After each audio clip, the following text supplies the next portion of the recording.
What is up, podcast listeners? I am so excited because today's episode is going to light you up. I mean it. I left this one feeling amped. We are traveling a bit off the beaten path of menopause and fitness and into the wonderful world of women's sports, where it's coming from, where it is today, and where it's going. We're talking gender pay equality, or lack thereof, and the magic gift of sports to close the divide and bring a global community together.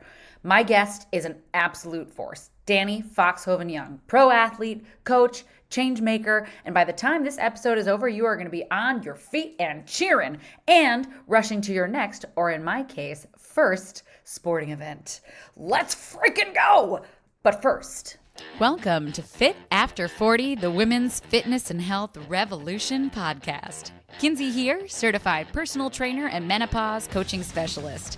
I've worked with hundreds of clients over the past 12 years and know firsthand how intimidating starting a fitness routine can be, especially in perimenopause. My goal is to teach women in midlife and beyond how to feel strong and confident in their bodies and to help them live the healthy life they deserve, free of pain, heart disease, dementia, frailty, you name it. In this show, you'll get action steps you can take today, backed by the most up-to-date research and thousands of hours of practical in-gym experience. The best time to get started may have been 20 years ago, but the second best time to get started is today. Hello, and welcome to Fit After 40, Women's Fitness and Health Revolution podcast. Kinsey here, and I know I say this pretty much every single episode, but I really extra mean it today. We have a super special guest on, and I'm so excited that you're here. New, recently acquainted, and now I like to call you my new friend, I hope. We've got Dani. I realize I didn't ask you how to say your last name. I always do this. So it's okay, it's Foxhoven. Dani Foxhoven. You're like exactly how it's spelled phonetically. You know what I mean, though? I'd be like, I'm not even going to try. Dani. You know what? It's okay. Everybody always thinks it's Foxhaven, and then I'm like, but it's an O, so it's always better to ask, yeah. See, there we go. And watch me now be like, and now we have Dani Foxhoven. And you're like, we just had this conversation at the top. Okay, great. Dani Foxhoven. We met pretty recently. I don't know, like 2-3 months ago at, I'm just going to call it a women's networking event.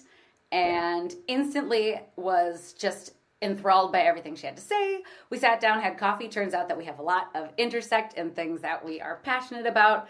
But one thing that just talking to women who care about women's health is all that I really need in life. But you were really the first person I feel like that I met who's coming from the fitness side of things, specifically from, I was saying like the other side of the coin. So like my base is a lot of people who are new to fitness, newly back, and you are a professional athlete, which we'll get into just a second, your bio, but I'm just really excited to have this conversation with you today.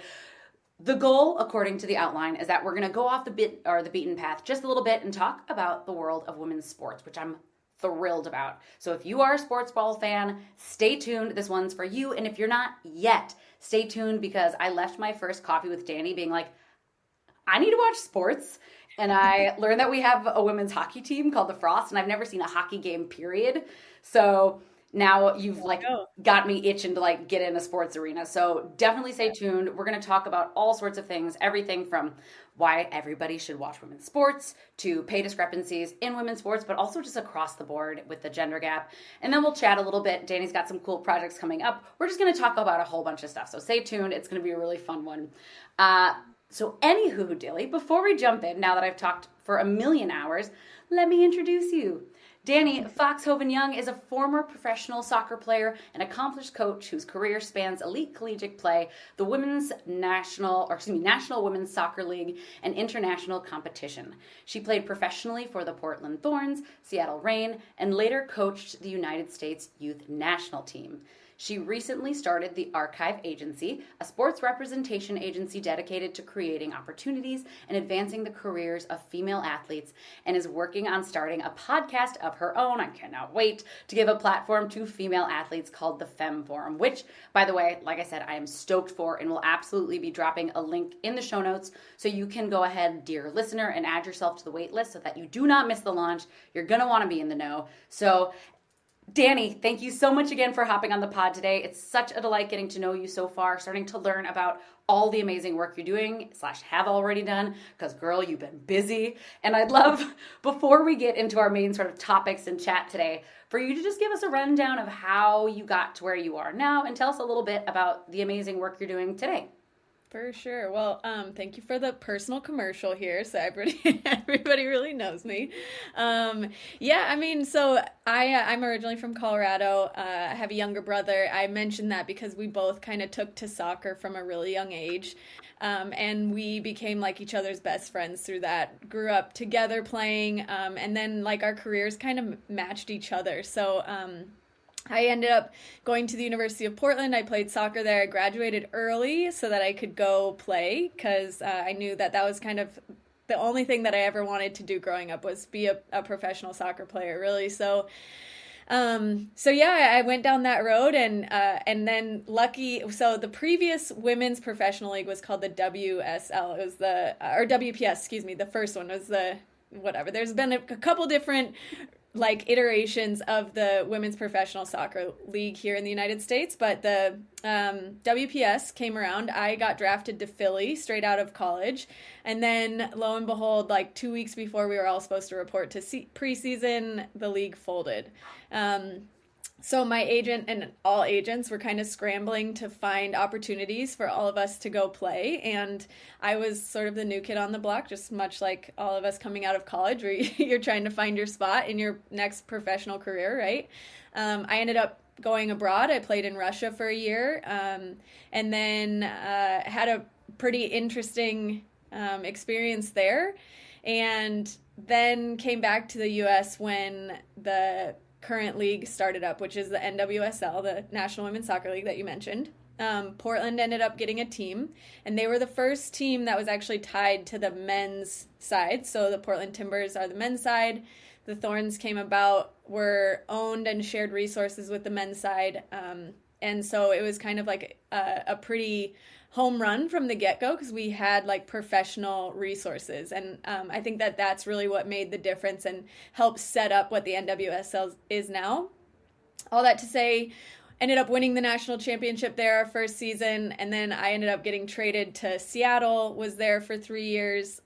In the off season, I always liked traveling and trying to do some crazy thing. So my last season, I ended up hiking through New Zealand, and yeah, just kind of led me to realizing that it was my time to end the game and step away from the field. So I got into coaching. I had just met my wife at that point, girlfriend, and so Sheila's living in Chicago. I ended up getting a head coaching job in Chicago, started working with the U.S. youth national teams, and yeah, from there, kind of jump-started my career in sports, in like the more administrative side. But I actually wanted to make more money, so I sidestepped and went into medical sales while staying loosely in sports. Then a couple years later, fast forward like 7 years of medical sales, I ended up finding myself, I was pregnant with twins. My wife and I went down the family creating process, and I ended up going through IVF, got pregnant with twins, and then I kind of had to step away from medical sales. So that brought me fully back into sports, and yes, the rest kind of came from there. So that's a longer abbreviated version of my story. I love it. No, I feel like I should have just dedicated this whole podcast to like the life of Dani.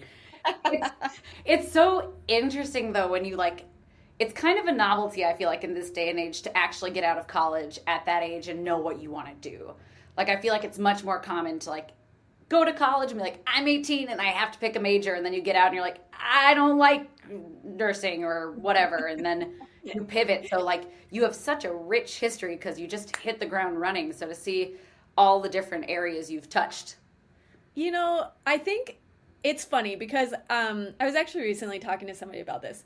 The thing is that I knew what I wanted to do from 5 years old. I was like, this is my life. I'm going to dedicate my life to soccer. I love this thing. It was literally my first love. I experienced that from day one. And luckily enough, I had my brother and my family to support me in that. And I think I was, one of the few that was talented enough to go to that level and knew that I wanted to do that. That moment, though, that you're speaking of, where you're like, what do I do? That happened when I was leaving the sport. So whenever it happens for everybody else at, 18, 20, maybe 22 or something like that, for me, it happened when I was 27, 28 and had nothing on my resume except for soccer. So, that was a challenge. That was, I would say, yeah, one of the harder things I've had to navigate in more of my adult life, right? Yeah, I think that makes a huge sense. I mean, in a very less exciting way. That was similar where like I was acting until 27 and then I was like, I don't want to do this my whole life. I'm making no money. Yeah, my schedule is not mine and I don't know who I am, but it's funny how those things work out. So if anyone's listening who's in their early 20s and kind of, or even any age, I mean, I feel like these pivots, that's one of the things too that I feel like a lot of women that I talk to in midlife, especially around retirement age, are starting to find like new passions, new careers, because they came down a pipeline of you graduate, you get the job your degree got you, and then you just kind of stay there and work till retirement, and now they're retired and doing things they love. There's some crazy stat that I don't have in front of me about entrepreneurs in their 50s and 60s, and I'm like, I love this. So was it scary for you when you felt that shift, or was it something that you just sort of trusted would work out? No, I mean, it was scary for sure. That's why I found myself hiking, in the middle of nowhere in New Zealand and was like, what am I doing with my life? And what do I want to go back to? And, am I happy? And it felt just like, I was asking myself all those sort of existential questions and like, what am I even good at outside of this? Do I want to be a beginner at again? And it was a lot of those questions. So it was definitely scary. But I felt like I sought out a lot of mentorship in other women who had either gone through a similar thing or were pivoting or just like asking a lot of questions. And one of my mentors actually helped guide me into the medical sales world. And I will say it was actually some of the hardest years of my life where I was learning something new. I was totally a beginner at something. I was challenged in new ways. But I will say now being on like where I am and starting my own agency and being really comfortable in talking about money and negotiating and all of the things that, come with sort of the medical sale, or just like sales in general, really helped me to see like, this is something that's needed in a lot of different industries, and now I have this new skill set that I can bring to women in sports, and so I'm like very grateful for it. I love that. What I see is just this big full picture or this full circle rather, of love of soccer, feeling the need to pivot, and then in hindsight pivoting to something that then allowed you to get back into the thing you love, which is really cool. And I hope for anyone listening, the two big takeaways too that I took is asking for help and guidance. Like, I think it sounds so cliche that like women have trouble asking for help, but we do. Like most of us do. And a strong mentor, a strong group of women surrounding you, especially people who have kind of gone through what you've gone through, even if it's not one-to-one, and just giving yourself permission to be new at something and sort of just trusting where it goes. So that's so cool. I love this. I know this wasn't on our list, but I would love if you want to tell us just a little bit about the agency you've created, because I think it's a really cool space and it's, something you must be so proud of. For sure, yeah. So it's called the Archive Agency, and really it's focused around like just representation of female athletes and female sports. So we work on the organizational side, meaning like the leagues and teams that are coming up. So for those of you who don't know, there's a ton of like new pop-up leagues and teams that are coming about, whether it's in as expansion teams in current leagues like the NWSL. This year has Boston and Denver, which they just made their first appearance. Next year Atlanta is coming into the league, which is amazing. And then you have like the WNBA is bringing in 5 new teams over the next 3 years, so very exciting. Cool, I didn't know that. Wow. Yeah, so like Portland is getting a team. I'm very excited. They just announced they're called the Portland Fire, so we're all very excited for those kind of things. But then you have new leagues like the PWHL, which is the Women's Hockey League, and that's expanding as well. And then you have, like, over the next couple of years, we have a new women's professional lacrosse league coming out. We have a new professional women's baseball league. We have a couple new professional volleyball leagues that are starting to pop up. We have the new like AUSL, so softball league. There's a new professional women's rugby league. Minnesota has a team. So I'm just keeping my eyes on all of that, and there's so much exciting things happening in that space, not to mention your Olympic and Paralympic athletes who right now are the first time like being represented by actually mostly women. So LA 28 is going to be the first time that the percentage gap of the percentage gender breakdown is actually 52% women, and that's the first time ever. So like We're very, very excited for all of that, and yeah, just really looking forward to being a part of that. Wow, congratulations. That's so cool. And like I said, Dani does a really good job of getting me super amped about things. So I love when people are passionate about things, and the thing that you're passionate about I think is just so important on just a universal level. I just think that sports, especially, I mean, every single country I feel like has sports that just unify people. And for so long, I think, closing eyes, like the average person thinks of in America, they think of like a football, a baseball, and generally it conjures the idea of like a guy. But there's been this, one of my favorite memes that went around during the Olympics was, I'm so like proud of the Olympics for all their diversity. Men's hockey, men's figure skating, way to go. And I was like, yeah, like I feel like women's sports are really starting to finally have their moment. And I know that you are, as you said, like just so part of your passion is amplifying women's sports and women's voices. And I would love for you to share your take. Like I said, you pitched me and I was already in on why we should be watching more women's sports. Also, one thing that really stood out when we spoke was I didn't realize the difference between the community of sports fans, which I thought was, again, in a world that's so, I guess, kind of divided for sure, but also just spaced out with technology, and we're just spending a lot less time together. I think any areas that we can really find strong communities is going to be kind of the saving grace of humanity, to put it in a hyperbole that I don't think is actually inaccurate. So I would just love to hear you tell all of us why we should all be watching more women's sports and a little bit about their communities. For sure. I mean, I don't think that this is just a women's sports or men's sports thing. I think that it's really like a find your place, right? So what I mean when I say that is sports in general, like you look at history, any time period, there's going to be some sport that came up that helped unify people. And it's something that is like people share a space together. They share an effort. They share a mindset. It's sort of that community mindset in general that I think is the beauty of sport. I obviously grew up in the soccer space and was really lucky to travel from such a young age and was able to see that whether I was in Costa Rica or Spain or, Argentina or someplace I'd never been and didn't speak the language, that the sport that I loved was also loved by other people. It also was the opportunity that I got to see, like I remember when I was, went to Spain to play for the youth U.S. national team,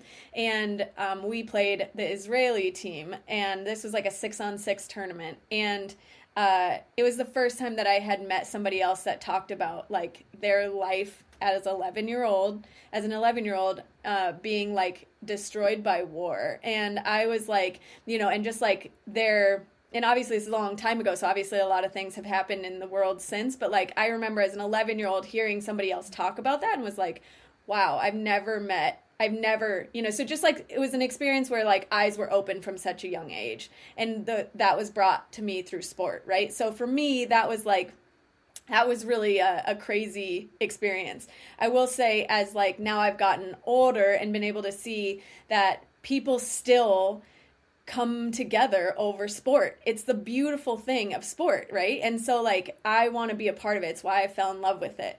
And so like now when I look at community and fandom, you could go to a Vikings game and you could walk down the street and everybody's wearing purple and gold, right? Or purple and yellow. And I come from Colorado, so everybody's like wearing Broncos stuff. And I grew up in that culture and it was fun, right? But now I'm starting to see like the community, and I'm ingraining myself in the community of women's sport. And for me, it's such a difference in fandom, because the fans are not there just to go eat and drink and maybe, cheer and jeer at people. The people that are going to women's sports are like there really to be around like-minded people, to, whether you're a mom or a dad who has a young daughter who's becoming an athlete or is interested in it, or a young son who wants to see what this means, that, or being in the LGBTQ community, or just like a woman who wants to see other women, putting themselves out there and being like really strong symbols of what femininity can be, right? Like that, and the diversity of people that show up to that space. Like there's so many different things that are happening there, but the central spot is that they're all there to celebrate women and like see something that they want to be. And for me, that's why I was like, this is what I want to do. And I was a part of it from, the beginning of the league, and I've seen it grow. And now I'm like, I still want to be a part of it. I want to be able to share the voices, the stories, the brands that want to be aligned with that, the companies that are starting to come into it and invest in it. And those all need to be lifted just the same and amplified just the same, because that's actually what makes the salaries go up and the entertainment factor better, and the quality of this, the stadium and the arena and everything just better. So I'm like, all boats rise together here, and that's what gets me really excited. I told you she'd amp you up. I'm like over here, like a little bit sweaty with joy. But it's so true. I mean, even just everything you shared, hell yeah, right? Like an 11-year-old who learns about other cultures, the Right. fact that sports unite us across the globe, the community coming together to bring diversity and all just for one common goal of support.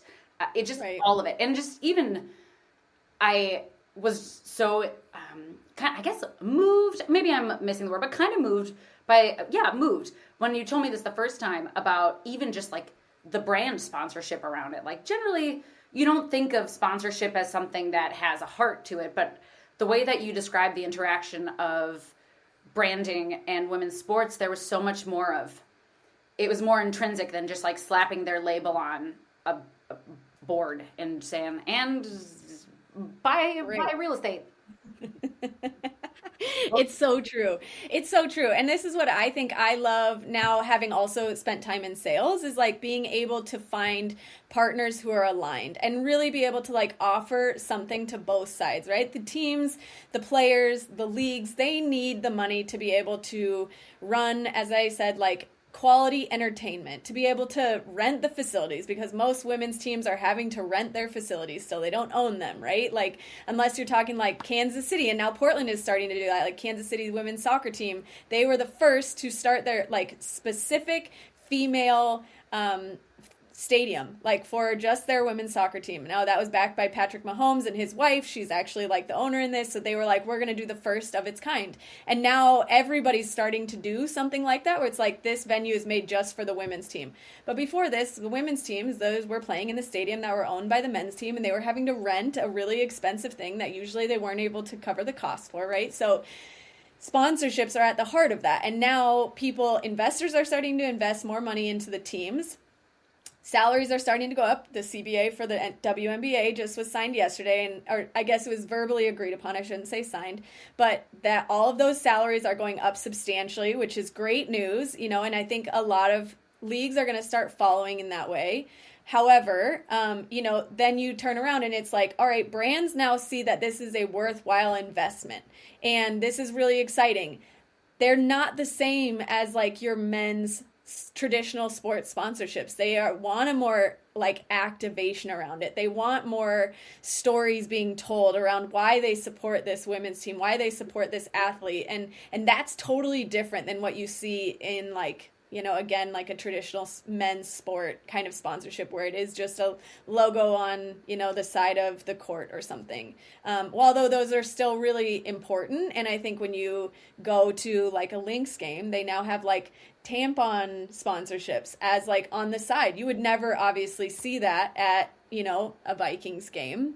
But you do see it like in the Lynx space. And now I think you're starting to see like fans who see that they're returning the investment to that brand, where it's actually like fans in those sports spaces are actually like engaging with that brand 9 times more than they would with a brand that shows up in a men's sports space. So for me, it's like it's a lower cost price point still. Not for long, hopefully, but still, right? And then, that engagement rate is actually 9 times more likely from a fan of a women's sports team. And that could be men or women, but fans of women's sports, right? So, like, for me, that's the thing that's really exciting, is that, like, the investment and the return on that investment are so connected right now. Yeah, that's fascinating. 9 times that's a lot. It is, yes. And I love that it comes, I mean, it just is, yeah, like I said, it's all very exciting. And I love the coming from invested in the stories and the players themselves. Like, it kind of feels like a moment where marketing kind of gets an opportunity to try something different instead of just being generic, which I think marketing, probably it's time for like a little bit of a change. And those are always the things that get me, where I'm like, when they're invested in the athlete, or like there's the story behind it. So that is very cool. And thank you for sharing, because like I said, I had no idea, and that makes a lot of sense. Yeah. And so if any marketers are listening, you know who to call. I'll put Dani's information in the podcast and show notes, and also help me market, because what are my words? Okay, I love this. So despite this dedicated fan base, I know you mentioned the WNBA, but I'd love to hear a little bit more, because one of the other things that really stuck out at me, but one that really just, I guess it wasn't surprising, but definitely hit me like a ton of bricks when you and I chatted, was the severe discrepancy between pay for men and women athletes. And I do think this is an incredibly important topic to bring up here, because we still see it reflected in workplaces all across the board. So I told you beforehand, I'm a nerd, so I pulled up some quick stats, because I was just curious, because I feel like it's something you kind of learn about and then you kind of let go away. But on average, according to the Census Bureau data cited by equal rights advocates and CNBC, in 2025, so last year, U.S. gender pay gap widened for the 2nd consecutive year. So wrong direction, with women working full-time earning approximately 81 cents for every dollar earned by men. Women also saw no significant change in median earnings, which is right about $57,000 annually, while men's earnings increased again by 3.7%. Gap is attributed to occupational segregation, return to work mandates, because a lot of people had to go back to work, and childcare got really sort of taken over by mommies, and caregiving burdens, especially when it relates to, like, again, similar to going back to work, caring for those older than us and younger than us. And when we're talking about the 81 cents on a dollar, just as that reminder, that doesn't even consider women of color, where Black women are earning 66 to 68 cents, and Latina and Native American women earning 58 cents for every dollar earned by a man, which is black vomit. And maybe you're sitting, my listener friends, thinking, get off your soapbox. This is a health and fitness podcast, not a financial report. But guess what? Finances equal health and health equality. Access to health, education around health, affordability of healthcare and healthy lifestyle, cost of living, so quality food, quality movement, quality mental health support, and again, just quality education around how to care for our bodies. So money is important, and not paying equal wage and straight up discrimination, and we're still living in it. So we are doing a lot of good work, but god damn, we got so much further to go. So, wow, sorry, I will get off my soapbox now, because I talked a lot, and Dani, I would love if you'd be so kind as to tell us a little bit more about the salary discrepancy as it appears in the sports world, and what you were saying about the WNBA too, because that's changed since last we talked. Yeah, it has. Well, it just literally came out like yesterday, and I don't think people have really seen a lot of the specifics around it yet. But there has been early speak of like what the what the minimum, mean, and max salaries are going to be, which are substantially higher than they have been, because a lot of this and a lot of CBAs now have been more open door with what players' salaries are. Like the NWSL Players Association actually now, when they renegotiated their CBA a couple years ago, basically part of it was that everybody's salaries were public, so that there was open transparency between like where you could negotiate and where you couldn't. And this was mostly to like help support agents because, again, and this is why I actually leaned into the agency side, because a lot of agents actually have to represent so many athletes in order to make money, like enough money to support themselves, Yeah. because usually they make a percentage of their athletes' salaries. On the men's side, if you think about that, they maybe need to represent 1 to 3 athletes, where on the women's side they have to oftentimes look at that more as a volume number, and that makes it really hard for them because they need to be able to make money for themselves too, right? So anyways, that's kind of, there's everything from, and I'm just gonna speak from my own experience here too. When I first started with the NWSL, which was in 2013, the salary range was, at that time, let me back up here. Each league that you run across is run differently, right? So the PWHL is actually what's called a single entity league, which means that all of the teams are owned by the league. So they are not, like, the Frost is not owned by its own owner. Wow. Like, the teams here. So every league is run a little differently. The MLS is not run like that. The NWSL is not run like that. But a lot of the teams are actually connected. So like Portland Thorns and Portland Timbers were connected. Now the Seattle Reign and the Seattle Sounders are connected. Dash in Houston, the Houston Dash and Houston Dynamo are connected. So each entity is kind of run on its own.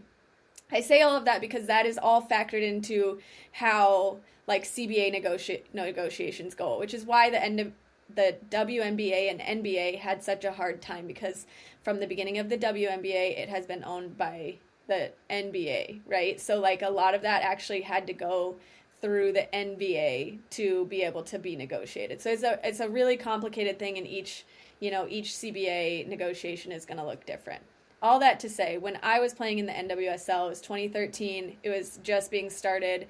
There was at the time what was called allocated players, who were actually paid by U.S. Soccer, so not by their league, not by the team or the league. And so the salary for non-allocated players on the minimum side was $6,000 per year, and on the maximum side was $30,000 per year. Mind you, where was teams in New York, there was teams in Seattle, there was, and you can imagine that's not money, right? $6,000 to $30,000. Yeah.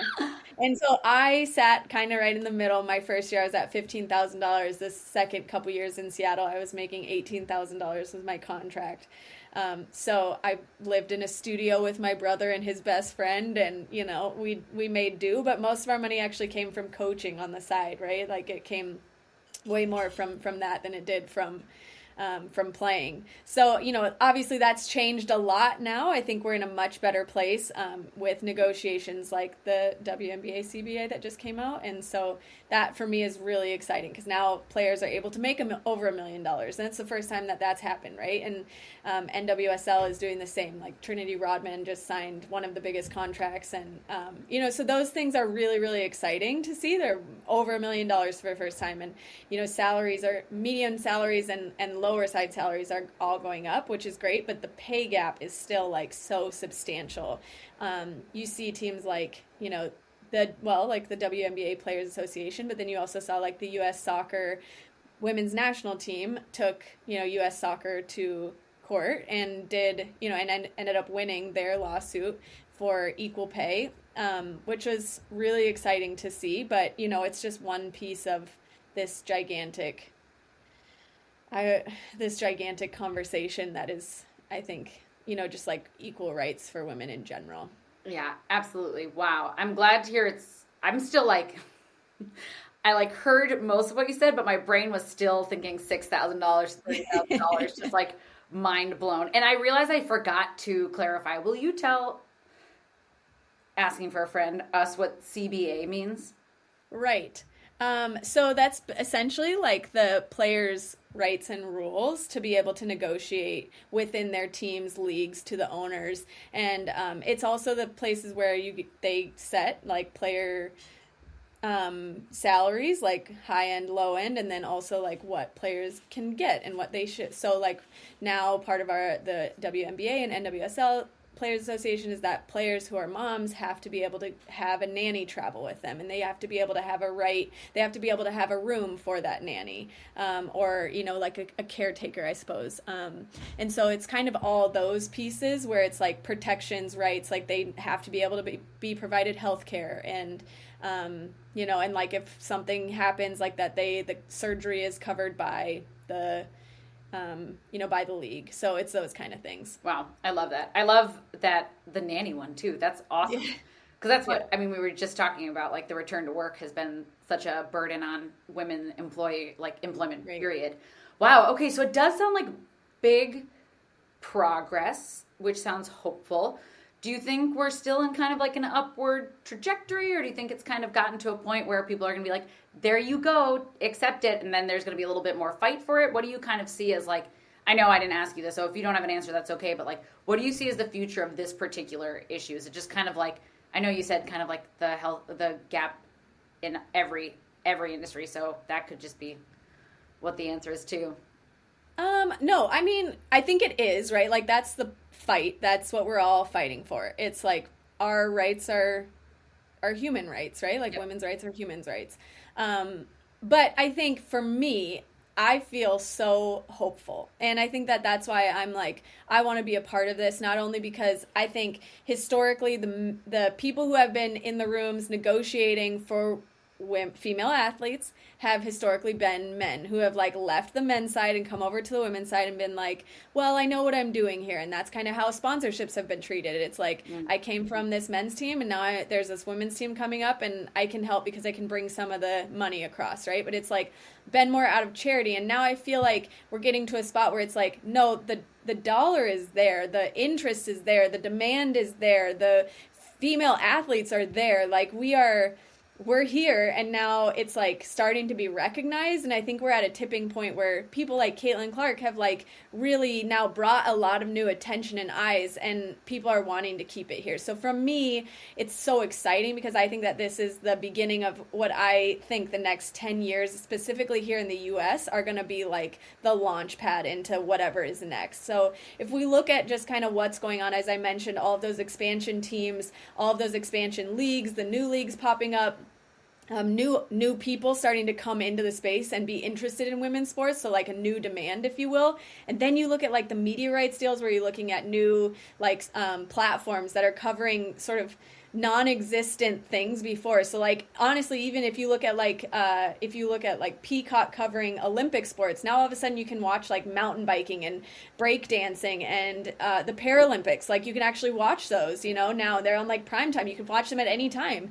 And so those kind of new streaming services are also driving new opportunities, just because it's like accessible. So I think for me, you look at all those things, and then you just see like in the next 10 years, we have the Men's World Cup is here this year, which is eyes on, you know, soccer, which not typically an American sport. And then you have LA 28. Then you have like the Women's Soccer World Cup is here. Then you have the Men's and Women's Rugby World Cup is here. And then we have in 2034 the Winter Olympics being held here. So it's like if you look between now and 2034, rounded up to 10 years, there's almost every gigantic world event is going to be hosted here in the US, and a lot of those are women and female athlete driven. And so I'm just like uber excited about that. Let's go. Wow, I did not realize we have so much coming down the pipeline. Yeah. That is incredibly exciting.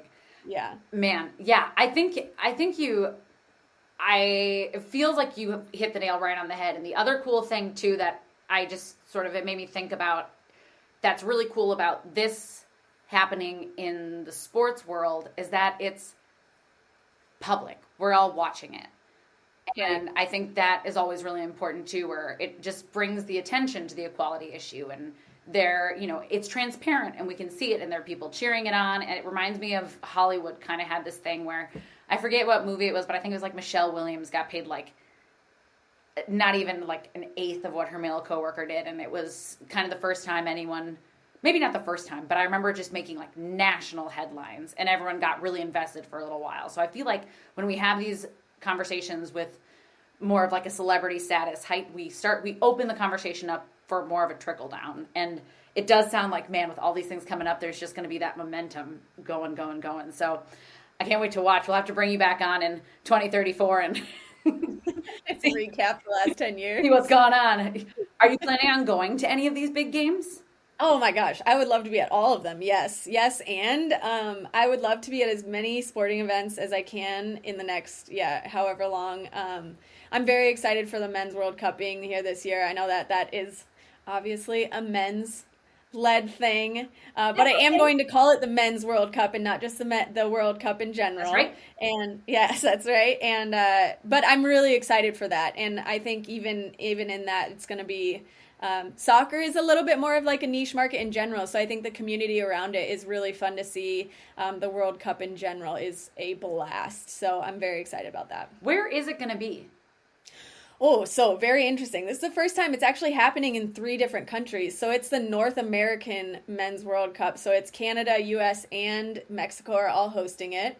And they are literally games are all over the place. So we are here in Minnesota. The closest one to us is probably Toronto or Kansas City. But I mean, they're going to be all over. It's the first time it's ever happened. So whoa, it's gonna be cool to see. Yeah, that's cool.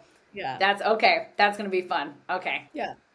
You'll have to remind me because I live under a rock, but that'll be, wow, all 3. That's so cool. Okay.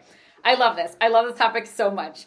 I mean, we kind of talked about how it's gearing up already, but I was just curious if there were other ways too that we're seeing some changes and workarounds in terms of like women's leagues or ways to pay female athletes. Like, I know we talked about maybe like the development of different leagues that with investors that were paying women more. I think I'm misquoting this wrong because I forgot to write it down, but just things outside of the more like traditional setup of leagues. Yeah, well, there are. So you look at like the WNBA is obviously the WNBA, but then they have an off-season sort of offshoot now, which is actually turning into multiple things. But like Nafisa Collier, Paige Beckers, or Brianna Stewart, I think Paige Beckers is the owner in it though. But they all came together and started their own like 3-on-3 basketball league called Unrivaled, right? And so like now you're starting to see these other things. In the soccer world, we have TST, which is the soccer tournament, is what it's called, and it's like they have retired players, they have current players who go and play in this like 6-on-6 tournament, and then they make $100,000 at the end for winning. The Unrivaled, I think this last year the winner of like the 1-on-1 tournament took home like $250,000 or something like that. Like, I know maybe it was $50,000. I'm forgetting all of this now, so I apologize. I also wasn't prepared on it. But the point being, they are able to make money off of doing these other things, and now I just saw a stat that actually said Unrivaled is due to hit revenue of $40 million this year. Like, huge. I mean, like, amazing things. And you're not seeing that even in the WNBA. So that's actually where, like, Nafisa Collier, who's the head of the WNBA's Players Association, she's been leading that conversation. She's coming in and being like, then we need to redo the business model here, because she's set up a business that has been hugely profitable for female athletes specifically, and it was built totally different. Like, it really wasn't built for an in-person model. The stadiums and the arenas they play at are small. It was really built for like TV and media rights deals and like merch sales, and they've sold out of merch. Like, it's amazing. It's incredible to what they've done, and obviously now they're like paying the athletes. So for me, those kind of opportunities are also really exciting and things that I've been following as well. Yeah, that's fascinating. The like intersection between technology and viewing platforms and the ability for it to sort of change the approach to sport and pay alongside of that. Because that makes so much sense. You mentioned it too, where it's just much more accessible to watch sports now. I was listening to a podcast where there was an owner of a UFC gym, and they were talking about now that UFC is available to stream and you don't have to pay like $125 a game to watch it, their gym has seen a boom. So again, just like both in money for the athletes, but I also just think excitement around the sports. And you kind of mentioned it way back in the beginning, like kids having access to seeing different types of sports and different types of people playing sports. Like I'm still not 100% sure I'd recognize rugby. We all know my joke is that I was not an athletic child. How did I get here? But like the kids will, like little ones who are growing up to be more active will have access to seeing all these things that, like, I don't know, where could you even watch a rugby game before? I guess cable probably, but like that just seems like it's gonna Yeah, maybe not. It just feels like Definitely not. that Definitely nexus between things like streaming platforms and technology, and I'm sure there's going to be all sorts of apps jumping on streaming these sorts of different sports teams that just there's so much crossover availability that I I think us normies don't even think about. So that's going to be right. fun to see the direction of that. Yes, for sure. Okay, yay. Okay. I don't even know, man. I might have to save this other one for the next for the next time because it's just a whole other conversation, and I just love your take on it, and I want to give it more time. So I'm gonna skip that next one and say, everyone, stay tuned. We're gonna force Dani to come back on this podcast and talk about period health. Stay tuned. Yes, let's do it. Yes. We can come at it from a totally different angle. I would love that. We can talk about it from sports data and sports science. Because I nerd out about this, and yeah, you'd get another half an hour easy out of me for this. I know. Talk me into it, twist my arm. I know, that's like, that was, I know, oh, thank goodness. Because I feel like with our powers combined, each of us would have at least half an hour to say on this. So it is really cool. Just to like forecast it, Dani is really forward thinking in the way that she looks at psychometrics and female performance. So you've just been an advocate in that space, I think, and it sounds like kind of a trailblazer. So I'm just going to plant that Easter egg, and you guys stay tuned and come back because I want to learn more from you, and we can talk about it. It's going to be big. And if you have any questions about it, this now gives you time to ask them. So shoot me an email, kinsey@fitafter40.info, or as always, DM on kinsey.does.the.fitness, and I will make sure to write it down so we can take some questions to Dani next time she's here. Or you can ask her other questions. So just anything. So to be respectful of your time, I'll start wrapping us up, but I would love for you just to tell us a little bit, pitch us your podcast, because this was kind of the whole reason I got the courage to come talk to Dani, because I was like, she wants to do a podcast, and it's like the one thing that I have to offer her. So go introduce yourself, because she seems really cool. But you have this amazing idea for a podcast. It's in the works. Like I said, there's going to be a link so all of you can go and get on essentially the wait list, so you can be in the know when it launches. But do you mind just kind of giving us the spiel on what it's going to be, what inspired you to do it, who you're working with, just anything you want to share with listeners? Sure, yeah. Thank you. Shameless plug here. It's going to be called the Femme Forum. You can find us at thefemforum.com, FEMME. But it is still being built. So if you search that now, you probably won't find anything, but we are being here, just trying to sort it out. A woman and myself, Jody Niehoff, we are going to be basically having conversations with female athletes and then a subject field matter expert on whatever we are talking about. So the idea here is to drive conversations around women and the plights of women and what female athletes are going through, like myself, but of all different walks, ages, everything, everything in between, everything under the sun that we can think about. I know we want to talk about like to this point exactly, and to bring people more to this conversation in the future and to your podcast again, telling the story of like menopausal women who have been athletes through that, and then how that is being turned around in sort of the day-to-day life, and how that's being covered by insurance, and how menopause is just now coming into the conversation for coverage issues or being able to go, even find research on, and that's all like relatively new. So those ideas are kind of what we're wanting to talk about. I don't have much more to share besides that because we are very early on in it, but I'm really excited about it, so keep your eyes out for the Femme Forum. I can't wait. Girl, that's all I need. I'm signing up as soon as we're done here. I just saw the website. I was like, yep, we got to put mine on. And it's so important. And one of the things that I really love about Dani in general and her passion is that you use your access to voices to share information that is going to help women across the board. And that's one of the things we really aligned on, was that female athletes seem to be really strong advocates for women's health, which is a really cool new thing at play that we did not have growing up. And if we did, I'm sorry to the voices that didn't get platformed, but they have it now. And I think when it comes to women's health in general, this is how we're going to see a lot of the changes, is having people talk about it who have voices and can't be silenced by an algorithm. They already have their fan base who's going to seek them out. So I think this is just going to be, it's going to it's going to be huge. You guys are going to help so many women, and I cannot wait to see what you do with it, where you go with it. I am just, yeah, like I said, I'm already sold in the room. So, like I said, y'all. Thank you for the support. Of course. Women supporting women. Like you said, all ships rise. Yeah. Woohoo! Yeah. And I know I have a lot to learn from the experts you bring on. Even everything you said about healthcare, like, and insurance, like, why aren't we talking about we don't have time right now. Point is, I'm so excited you guys. Part 2. Come back. Find us. Set your schedule. All right. So, Dani, thank you. Beyond thank you for taking time out of your busy day to make time to be on the podcast. It was such a delight to have you on. Before I let you go off into your world, would you please mind letting listeners know where they can find you, follow you, get access to the things you're working on? For sure, yeah. Instagram is at Dani Foxhoven.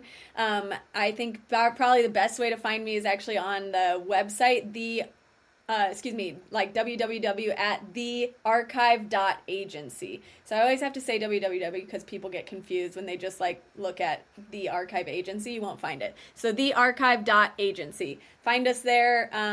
There's an email that's just the general hello at, and would love to touch base with you. If you have questions, you want to reach out, you have ideas, you have activations, you want sponsorships, come at me. I'm happy and ready to handle it all.